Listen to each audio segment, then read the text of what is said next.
name is Álvaro Regalado, and I'll be speaking about the Decameron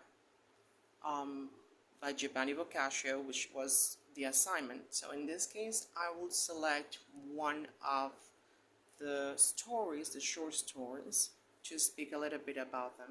The story that I have chosen was the one from the first day, the first tale or story, which is, in this case, let's call it Sir Chapelletto, which is going to be our main character. So the story has its development in Florence, in Italy, in the outbreak of the Black Plague. So I'm going to skip that, and I will talk about the topics I'm interested in, which are the message of the story, the setting of the story, and also, let's say, like the theme or the message. Well, in this case, the theme of the story, the one that matters to us. So let's begin by defining the message of the story. So the story has, let's say, two characters that provide us with a nice definition about what the theme of the story is, in this case, the message. So the message is that we can define hypocrisy and piety, or in this case, not piety, but foolishness. In this case, the first aspect is described by our first character, which is Sir Chapelletto, which is a wicked man, which is very good at doing evil, which is a man that has mastered the art of lying and is very greedy and loves alcohol. So in this case, even though he's being very bad, like he kind of gets away with his intentions of getting like the mercy of God when he's on his deathbed. I'm sorry. So in this case, we can say that that's one of the the main themes that it tackles.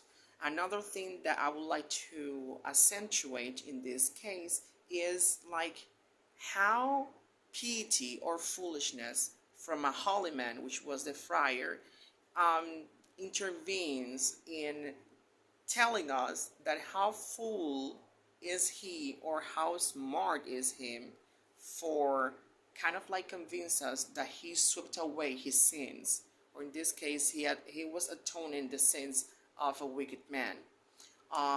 The piety in this case is not only piety, but it's also holiness, and it's something that we will see on the theme of the story. So the setting of the story, the setting, as I was talking before, is placed in Florence, which is in Italy. It is in the medieval era, in Florence, Italy, in the blooming of the Renaissance, circa like 1348, to be quite honest. And however, it was like in the outbreak of the Black Death. So in that outbreak, it teleports us to a place where death is going on, poverty is going on, and we have seen like since our main character Chapelletto is he thinks he's indestructible because he has power. We see how this translates into the story's setting.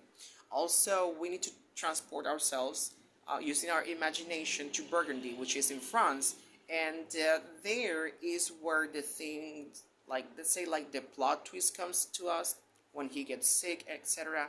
And we can imagine the landscapes because that place, Burgundy, it's very famous for its wineries and vineyards. Another thing we must define is the setting of the story, and the setting is very clear to us.